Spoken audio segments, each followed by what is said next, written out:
ಎಲ್ಲ ಪ್ರಜಾವಾಣಿಯ ವೀಕ್ಷಕ ಬಂಧುಗಳಿಗೆ ದೀಪಾವಳಿ ಹಬ್ಬದ ಶುಭಾಶಯಗಳು.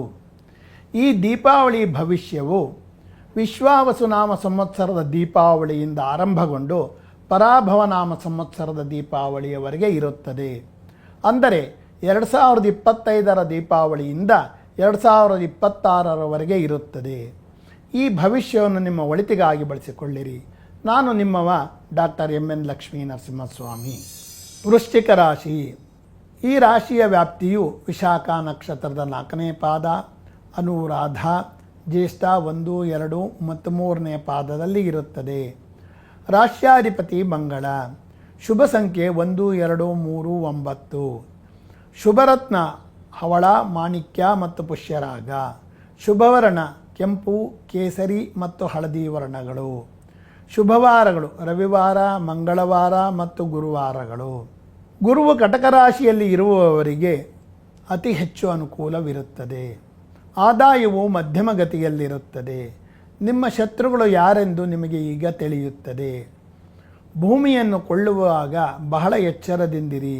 ದಾಖಲೆಗಳ ವ್ಯತ್ಯಾಸ ಆಗುವ ಸಾಧ್ಯತೆಗಳಿವೆ.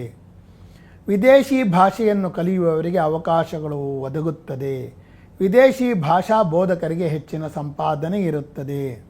ವಿದೇಶದಲ್ಲಿ ಸ್ಥಿರಾಸ್ತಿಯನ್ನು ಮಾಡಿಕೊಳ್ಳಬೇಕೆನ್ನುವವರಿಗೆ ಈಗ ಅವಕಾಶಗಳು ತೆರೆದುಕೊಳ್ಳುತ್ತವೆ.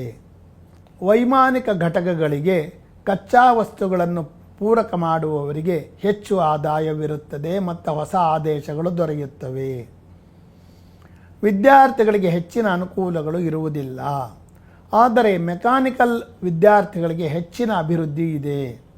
ಮಹಿಳೆಯರು ನಡೆಸುವ ವ್ಯವಹಾರಗಳಲ್ಲಿ ಲಾಭ ಹೆಚ್ಚಾಗಿರುತ್ತದೆ. ಕೃಷಿಯಿಂದ ಹೆಚ್ಚೇನೂ ಲಾಭವಿರುವುದಿಲ್ಲ. ಸಂಗಾತಿಯು ಮಾಡುವ ವ್ಯವಹಾರಗಳಲ್ಲಿ ಹೆಚ್ಚು ಲಾಭವಿರುತ್ತದೆ. ಗಣಿಗಾರಿಕೆ ಮಾಡುವವರಿಗೆ ಆದಾಯಗಳು ಸ್ವಲ್ಪ ಕಡಿಮೆಯಾಗಬಹುದು. ವಂಶ ಪಾರಂಪರ್ಯದ ವ್ಯವಹಾರಗಳನ್ನು ಮಾಡುವವರಿಗೆ ಆದಾಯ ಹೆಚ್ಚುತ್ತದೆ. ಉದ್ಯೋಗ ಸ್ಥಳದಲ್ಲಿ ತಕ್ಷಣದ ವ್ಯತ್ಯಾಸಗಳಾಗಿ ನಿಮಗೆ ಗೊಂದಲಗಳಾಗಬಹುದು.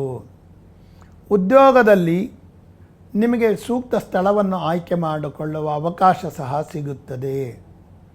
ಮಹಿಳೆಯರ ಸಿದ್ಧ ಉಡುಪುಗಳನ್ನು ತಯಾರು ಮಾಡಿ ಮಾರುವವರಿಗೆ ಲಾಭ ಹೆಚ್ಚುತ್ತದೆ. ಇನ್ನೂ ಹೆಚ್ಚಿನ ಒಳಿತಿಗಾಗಿ ಗೋಧಿ, ಅಕ್ಕಿ, ತೊಗರಿ ಮತ್ತು ಹೆಸರುಕಾಳನ್ನು ದಾನ ಮಾಡಿರಿ. ಈಶ್ವರ, ದೇವಿ ಮತ್ತು ಗಣೇಶನನ್ನು ಧ್ಯಾನಿಸಿರಿ ಹಾಗೂ ನಾರಾಯಣನನ್ನು ಸಹ ಧ್ಯಾನಿಸಿರಿ. ಈ ದೀಪಾವಳಿಯು ನಿಮಗೆಲ್ಲರಿಗೂ ಒಳಿತನ್ನು ಮಾಡಲಿ, ಆನಂದವನ್ನು ಕೊಡಲಿ. ಇಂತಿ ಧನ್ಯವಾದಗಳೊಂದಿಗೆ ಡಾಕ್ಟರ್ MN ಲಕ್ಷ್ಮೀ ನರಸಿಂಹಸ್ವಾಮಿ. ಇದೇ ರೀತಿಯ ಹೆಚ್ಚಿನ ವಿಡಿಯೋಗಳಿಗಾಗಿ ಪ್ರಜಾವಾಣಿ ಯೂಟ್ಯೂಬ್ ಚಾನಲನ್ನು ಸಬ್ಸ್ಕ್ರೈಬ್ ಆಗಿರಿ. ಧನ್ಯವಾದಗಳು.